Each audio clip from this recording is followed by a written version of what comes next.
This is Booked for Drama, where stories burn, hearts break, the tea is always hot and never a part two. Today we're diving into After Being Reborn, my sister chose to suffer with my dad by unknown. Let's go. Chapter 1. After dad declared bankruptcy, mom started to demand a divorce. I stayed out of it, watching as my sister shoved me aside and ran to dad, saying, "Dad, don't be sad. I'll stay with you." In my previous life, after our parents divorced, my sister went with our wealthy mom while I stayed with our bankrupt dad. But then mom remarried a jerk, lost everything, and ended up with nothing. My sister suffered too. Meanwhile, dad's business flourished, and he became a tycoon. Jealous of my success, my sister arranged a reunion that resulted in my fatal car accident. Now, we've been transported back to the day our parents finalized their divorce at City Hall. This time, with a smirk, my sister declared, "I love Dad, I want to stay with him." Little did she know, I was even happier inside. I refused to live that life of hiding and dodging again. My sister clung to Dad's arm, acting all sweet. "Dad, please let me stay with you. You're my favorite, and I'm not afraid of a little hardship." Seeing his usually spoiled daughter say this moved Dad deeply. He didn't notice Mom standing nearby with a scowl. "No way, Amy will suffer with you. I have to take her with me," Mom insisted. My sister would struggle with Dad, but what about me? My parents were fiercely fighting over my sister's custody, as if I didn't exist. In the end, they couldn't change my sister's mind about staying with Dad, so Mom reluctantly picked me. I got into my stepdad's luxury car with Mom. My sister skipped away holding Dad's hand. Before leaving, she shot me a taunting look. I didn't care. After all, Mom was wealthy now, and Dad's situation was a mess. In my past life, Dad and I spent every day hiding from debt collectors. I couldn't concentrate on my studies. His career failure and Mom's departure devastated him. He gave up, drank heavily in a dingy apartment, and ignored everything. Despite being a top student, I couldn't afford tuition and had to drop out to support us. We came from the same womb, but my sister was luckier. She was pretty and knew how to charm our parents, who adored her. Being younger, they expected me, as her older sister, to concede to her. Even during the divorce, they only wanted her. But in this life, she chose Dad, letting him boast in front of Mom. In the car, Mom started berating me. "You've always been plain and unlikable. We're going to live with Uncle Ryan now, so don't embarrass me." It's laughable. What kind of mother says such things about her own daughter? But whatever, the car rolled into the upscale villa district. I knew my stepfather was rich, but I didn't know he was this rich. He got me into the city's best private school.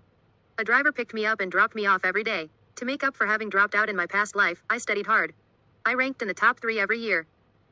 Mom, who usually ignored me, was eager to attend my parent-teacher meetings. She loved being envied by other parents and praised as an excellent parent by teachers. Since my stepfather had no children of his own, I thrived in this household. I even started planning to study abroad. Kids shouldn't think about going abroad. "Don't think you can do anything just because you're a top student," my mom snapped before my stepfather could speak. Later, I realized you don't need a reason to dislike someone. Even between a mother and daughter. Chapter 2. My stepfather wasn't as Mom and my sister described him in the past: unpredictable, domineering, and violent. I found him intelligent but proud and self-respecting. Their conflict surfaced soon after we moved in. Mom was a total pretty face with no brains. Honestly, she and Dad were a perfect match. Dad, a true rich heir, was always simple-minded and physically strong. He married Mom because of his brute force and money. When my grandparents were alive, they supported him. After they passed, Dad got dragged into investments by his foolish friends, losing everything he and my grandparents had. Mom quickly found someone else and divorced him. My study abroad plans were halted by Mom's opposition. But with my grades, I could easily get into a top school in the country. "Amy's here. Aunt Nora, is my mom home?" "She's out shopping, but your sister's upstairs reading." I heard Amy's footsteps coming toward my room. Without my permission, she opened my door. "Nean, why pretend? No one's home. Who are you trying to impress with all this studying?" she said, snatching my books. Though Dad raised her, she came here monthly to get money, jewelry, and clothes from Mom. She'd leave with a car full and still wear shabby clothes the next month. Dad, now a gambler, traded good things for cash to squander. Mom hated seeing my sister suffer with Dad. She even asked my stepfather if they could bring her here to live. He agreed, but Dad refused to let her go. He relied on my sister to get things from Mom to sustain his life. "You study so much it's making you dumb. What's the use? You're not as pretty as me, and Mom and Dad don't like you.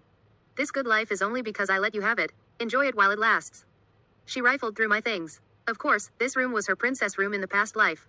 She rummaged through everything. "Tisk tisk, you don't know how to enjoy life.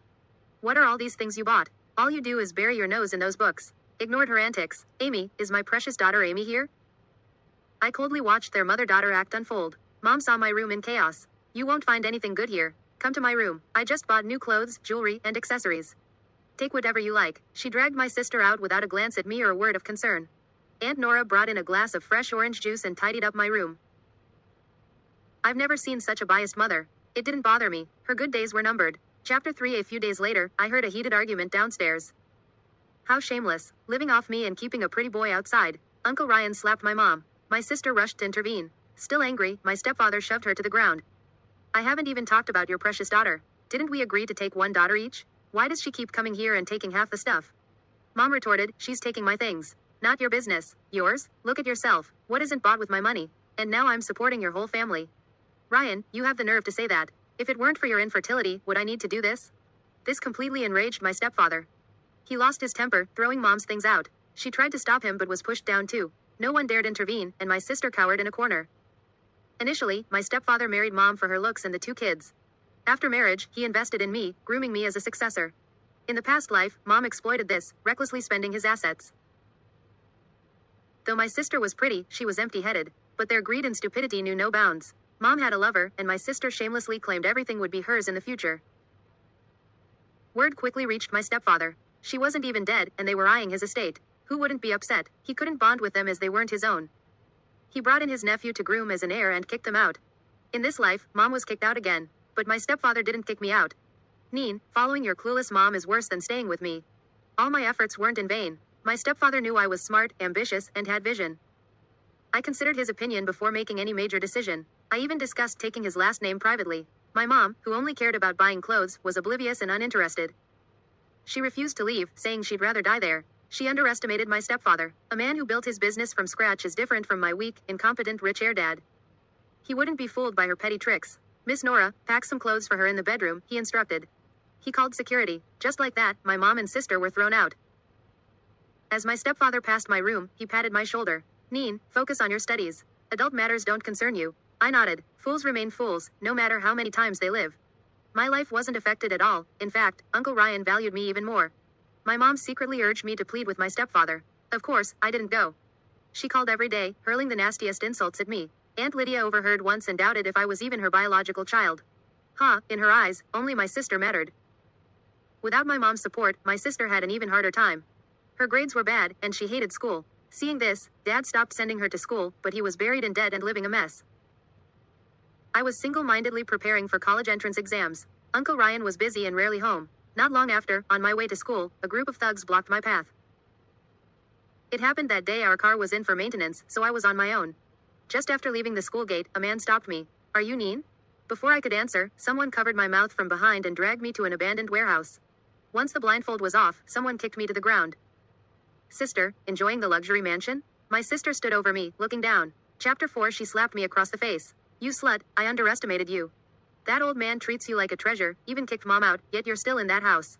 Let's see what tricks you used, or is it just your plain face? She and mom always relied on their looks, assuming everyone was like them. She waved a small knife around my face. Seeing the knife, the thugs got restless and intervened. Bear, we agreed to just rough her up a bit, not this. Bear was my sister's thug boyfriend. His little goons had some sense of honor, they wouldn't go along with real violence. Bear stopped her. Sister, scare her a bit, she's still your sister. People like her even deserve that? She spat on my face. But she listened and didn't use the knife. Eventually, I was beaten so badly I couldn't stand, and they let me go home.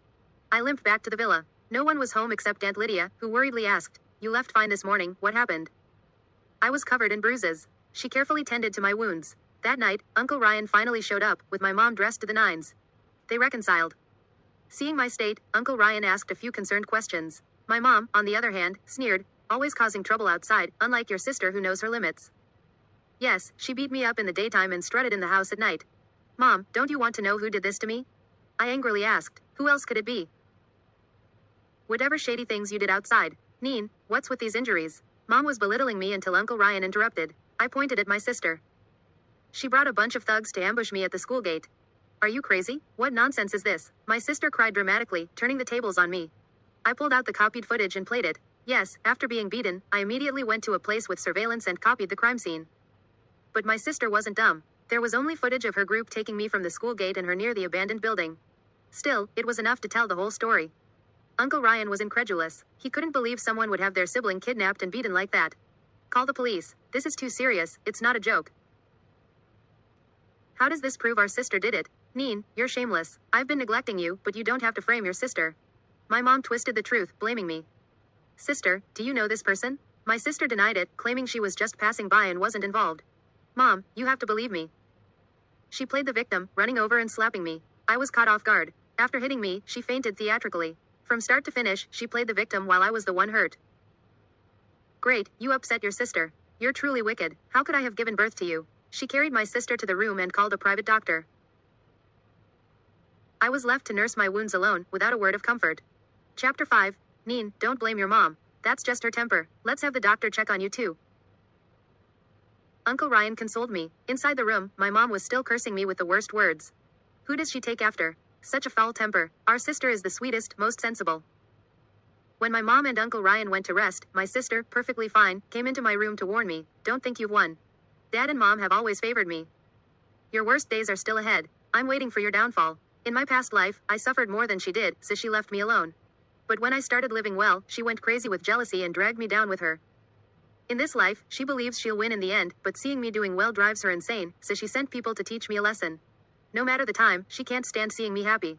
Yet, in this life, it's still her who suffers. Uncle Ryan's business was running low on funds, all projects lacked substantial cash flow. My mom insisted on Uncle Ryan declaring bankruptcy, but the company was his life's work. So, he decided to sell and mortgage everything, putting the funds into filling the company's financial gap. Thus, we moved out of the villa, dismissed the servants and driver. As in the past, the Ryan family officially entered a decline. Meanwhile, my dad's side seems to have taken a turn for the better, rapidly growing. He took on many major clients, expanding the business. After we moved, my sister never visited again. My mom was rarely home, more disdainful of Uncle Ryan, and left me behind. I discussed with Uncle Ryan about taking a break from school to help him. He was initially against it, but the company was desperate for manpower, so he agreed. I started working at Uncle Ryan's company. Uncle Ryan went abroad for business talks, leaving the company to me and his nephew, Ryan. We're either at the company or handling work 24/7, going home just to wash up and sleep. Ryan is older, but having lived 2 lifetimes, I handle things more efficiently.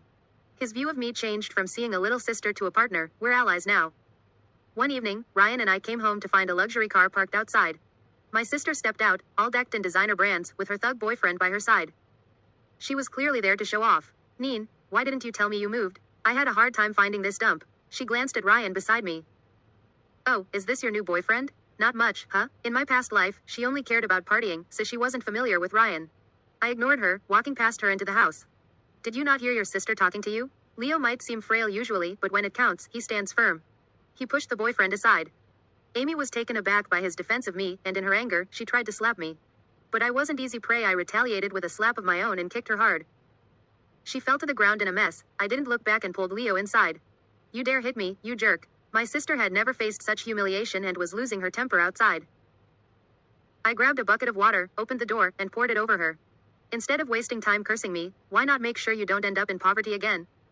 She was shocked by my words, thinking I was cursing her, and began screaming at the door like a madwoman. Eventually, her boyfriend couldn't bear it and dragged her away. Chapter 6. Uncle Ryan returned from abroad, having resolved the business matters there. Leo and I managed to stabilize the situation domestically. But the challenges weren't over. The company was in a transitional phase, and if we couldn't navigate it, everything would be for naught. In the evening, Uncle Ryan came to see me. Nean, I'm back, and Leo is handling matters at the company. I hope you'll focus on your studies for now. If you want to study abroad, I can arrange it for you. I was moved that Uncle Ryan remembered my wish to study abroad. But now, I've decided to stay. Uncle Ryan, the company is struggling, and we don't have much money for me to study abroad. I want to continue my education here and help you after graduation. Uncle Ryan didn't insist. He reassured me that since he has no children, I'm like his own. I'm busy preparing for exams, with 6 months to catch up on all my subjects. Since Uncle Ryan's fall, my mother hasn't appeared, having taken everything valuable from the house. 6 months later, I was admitted to the best university in the country. Meanwhile, my sister had dropped out and was idling away in a position at Dad's company, doing nothing but partying with her boyfriend. Uncle Ryan booked a banquet at the best hotel in town to celebrate my admission. Since it was a family event, we had a simple meal with a few tables of family members. My sister somehow caught wind of it and reserved a table at the same hotel. Her big announcement was her pregnancy, celebrating becoming a mother. She barged into my private booth, arrogant and dismissive of everyone present. So what if you did well in exams? In the end, you're still working for someone else. Unlike me, young, loved by my husband, supported by Dad, and set to inherit the company.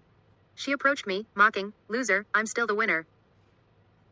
I've always lived better than you." She threw a fit, and Dad watched, indifferent. The Ryan family relatives murmured among themselves. Leo couldn't stand it and shielded me, scolding her.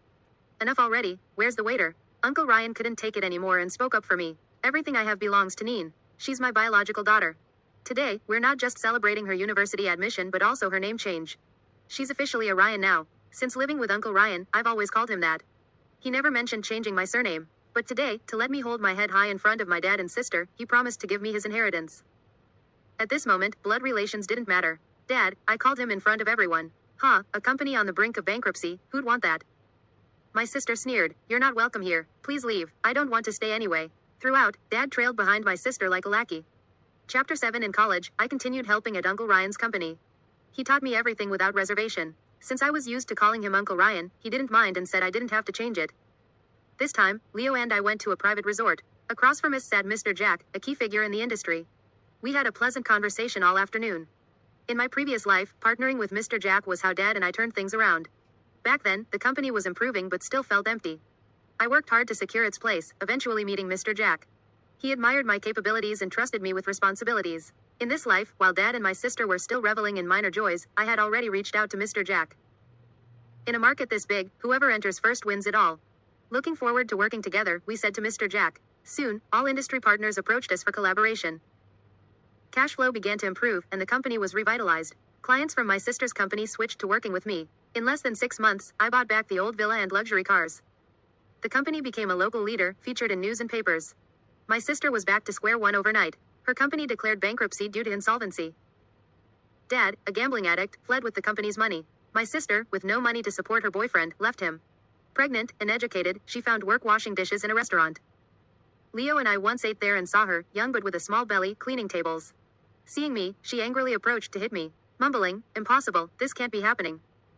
Luckily, the boss stopped her. Her eyes were red, repeating it can't be true. The restaurant let her go, and I never saw her again. After Uncle Ryan's resurgence, Mom reappeared. She cried and apologized, claiming she was deceived. Looked like she couldn't make it outside. Uncle Ryan didn't say much, his expression complicated. But he let her stay, though only in a guest room. The household dynamics changed drastically. Uncle Ryan agreed to whatever I said, while Mom was constantly rebutted. Initially, she treated me the same, occasionally scolding me and trying to intimidate me. Uncle Ryan warned her to either behave or sleep on the streets. She finally stopped targeting me, but I still felt uneasy, sensing her watching me. She made mysterious calls and went out often. Eventually, I woke up tied in an abandoned warehouse. Who else but her? "Amy, come out." My sister looked older, her belly flat, the baby gone.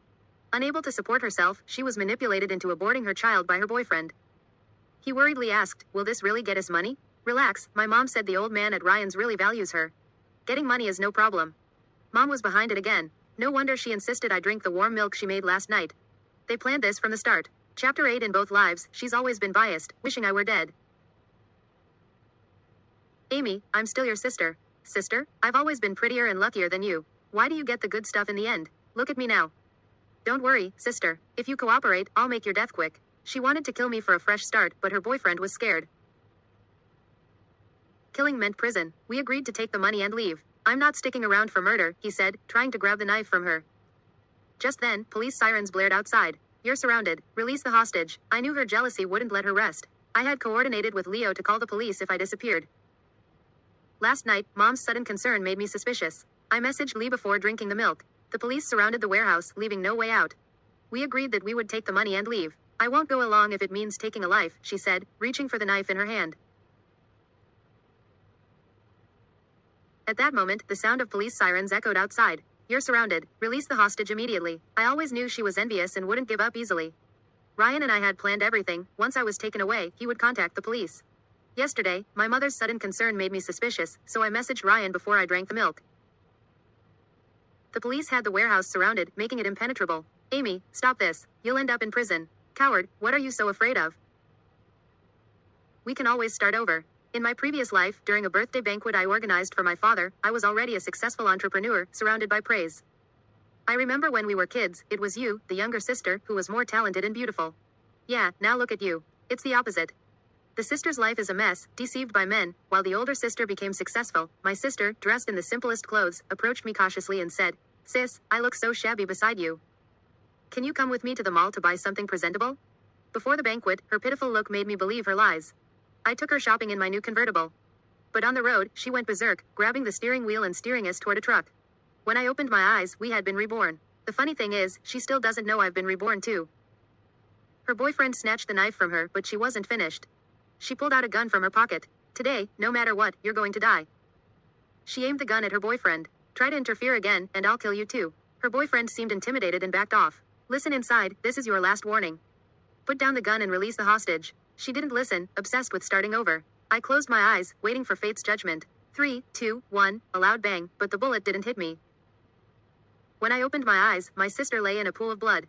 The sniper outside had been ready. Looking at her on the ground, I crouched beside her and whispered, "Do you know why the gun didn't fire at me even though you pulled the trigger?" "Because it's a replica. I bribed your boyfriend. Why do you think he was with you? I'm not the only one who was reborn." Chapter 9. She looked at me with resentment and unwillingness. I spent a lot of money hiring a private detective to find her thug boyfriend. I bribed him to go back to her, urging her to buy a gun. Turning the tables. She couldn't use a knife, she had to try to kill me with a replica gun. That way, the police outside would have no choice but to shoot to ensure my safety. I could solve a big problem without lifting a finger. Why not? This time, I wasn't hurt. After a simple inquiry at the police station, I was allowed to go home. Uncle Ryan was already waiting for me at home. This time, I wasn't hurt. After a simple inquiry at the police station, I was allowed to go home. Uncle Ryan was already waiting for me at home. "Where's your sister? Why isn't she back?" Mom rushed to me, asking about my sister. "How did you know she was with me? And the sleeping pills in the milk yesterday? Was that you?" Mom denied it. I showed her the video of her putting the pills in. She was speechless. Uncle Ryan couldn't believe it. How could someone poison their own daughter? How evil must one be? I laid out the photos and documents from the private detective on the table. They were intimate photos of her with a pretty boy she was keeping, along with some confidential company documents. She had been selling this information to our competitors for money, taking advantage while keeping an eye on more. Defeated, she looked at me with hatred and tried to grab my hair like a madwoman but was stopped. "TCH, you got Amy killed. Why did I give birth to you?" Is this something a mother would say? Uncle Ryan wanted a divorce. Anyway, my residency was already transferred under his name. Now, she's the outsider exploiting from within. Her tactics were to cry, make a scene, and threaten suicide, refusing to leave. Uncle Ryan let her be, treating her as a useless person in the house. I completed my university studies while gradually taking over all company operations. Ryan became my best partner, he was also one of the shareholders.